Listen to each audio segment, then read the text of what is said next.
This conversation is brought to you by philosopherstalk.com, where thinkers discuss.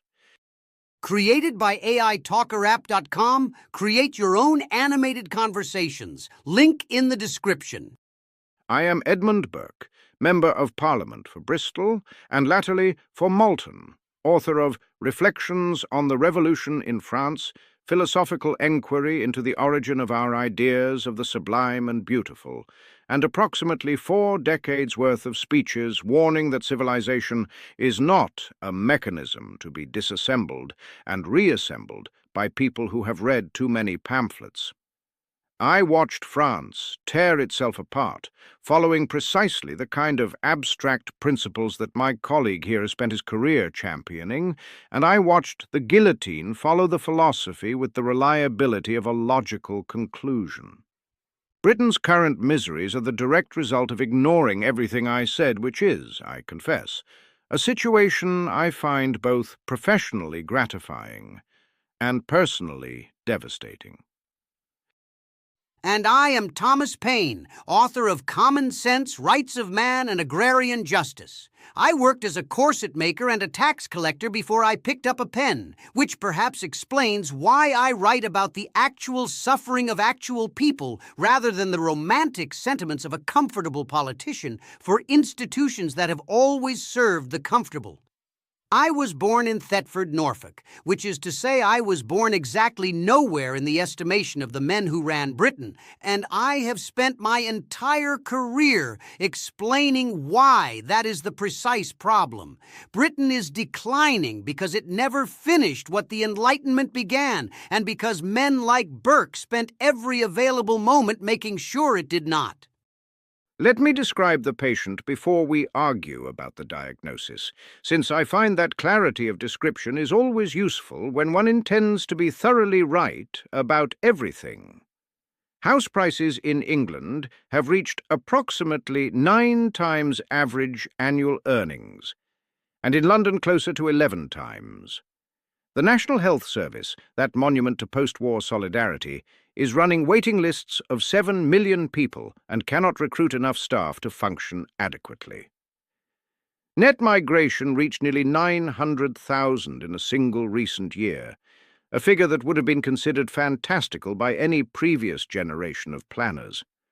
Real wages have stagnated for the better part of 15 years. The great manufacturing base that built the industrial world has hollowed out entirely. These are not abstract problems. They are the visible symptoms of a civilization that has lost its memory of itself, and I intend to explain precisely why that happened. The symptoms are accurate. I will grant you that much before I remove everything else. But you have described the fever without identifying who gave the patient the illness. Those house prices exist because successive governments have allowed a relatively small class of landowners and property investors to treat human shelter as a financial instrument rather than a human necessity. I wrote in Agrarian Justice in 1797 that the earth in its natural, uncultivated state belongs to every human being in common, and that those who have monopolized the land owe a ground rent to the community they have dispossessed. Britain's housing crisis is simply agrarian justice proving itself correct at the cost of an entire generation who cannot afford to live in the country they were born in. I am sorry to have been so thoroughly vindicated. Actually, I am not sorry at all. How enormously generous of you to diagnose 1700 years of English common law, the Magna Carta, the settlement of 1688, and the gradual development of property rights as the root cause of all suffering. I am sure the barons at Runnymede would be fascinated to learn they were building toward a land value tax. Let me tell you what the housing crisis actually reflects.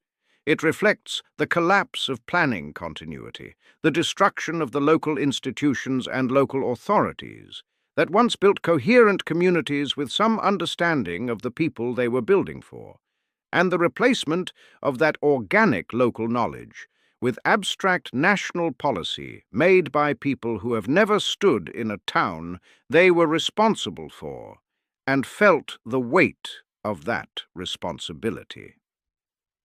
Property ownership is, as I have always maintained, one of the fundamental anchors of civilization. The problem is that the combination of deregulated finance and ideologically driven planning has made property ownership impossible for ordinary people while simultaneously destroying the social fabric that once made renting tolerable. That is a different diagnosis with a different remedy. That is a remarkably elegant way of agreeing with me while refusing to acknowledge it. The landowner class and the political class are the same class, Burke. They always have been, and you know it perfectly well. You sat in Parliament. You know who your colleagues were and what they owned. Your celebrated organic development is simply the organic compounding of inherited advantage across generations, dressed in the language of wisdom and continuity, because that language is considerably more flattering than the accurate language of monopoly and exclusion. You wrote in Reflections that society is a partnership between the dead, the living, and the unborn. I wrote in Rights of Man that every generation is equal in rights to the generations that preceded it. The difference between those two positions is not philosophical. It is the difference between a system that serves those who are already established and a system that serves those who are just beginning.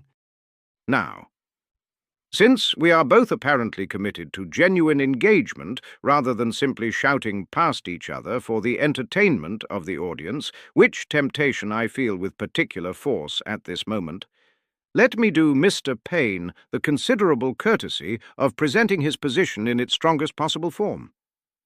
I do this not because I relish the exercise, but because demolishing a straw man would be beneath me, and I suspect beneath this audience, and besides, Mr. Paine would never forgive me.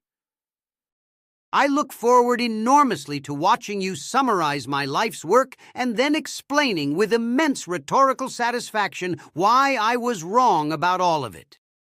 Mr. Paine's most powerful argument proceeds as follows.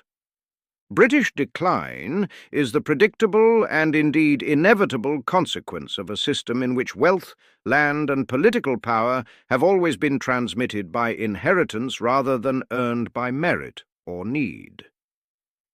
The monarchy, the House of Lords, the great landed estates, the network of public schools, feeding into ancient universities, feeding into Parliament and the City of London, these do not constitute the accumulated wisdom of the ages.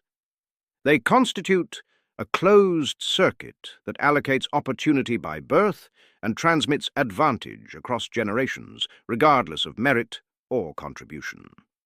The housing crisis is simply land monopoly expressing itself in market prices.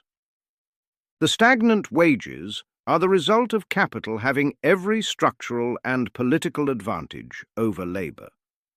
The crisis in the National Health Service is what happens when you refuse to fund a public institution adequately because adequate funding requires taxing the very people who control the government.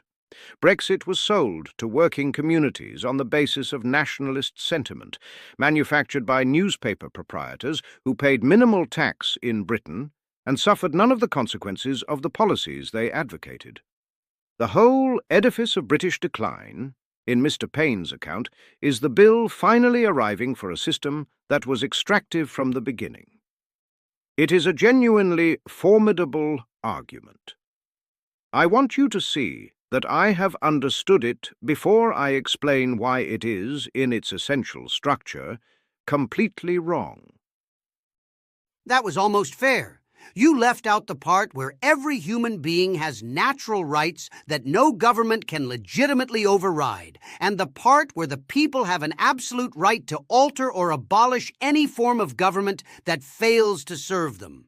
But I will accept the summary as broadly accurate and move directly to destroying your position in return. Next time on Philosopher's Talk. Do like and subscribe before you go. I can say with complete confidence that people of discernment and good judgment will find this channel consistently rewarding. unlike the experience of reading Mr. Paine's work, which rewards neither discernment nor judgment, only indignation. Like and subscribe, and come back for part 2, in which Burke will continue to explain why the solution to every crisis caused by entrenched privilege is more patience with entrenched privilege. He has been making this argument for 250 years, and Britain has rewarded him with a housing crisis, a broken health service, and stagnant wages. Results speak for themselves. Insufferable. Predictable.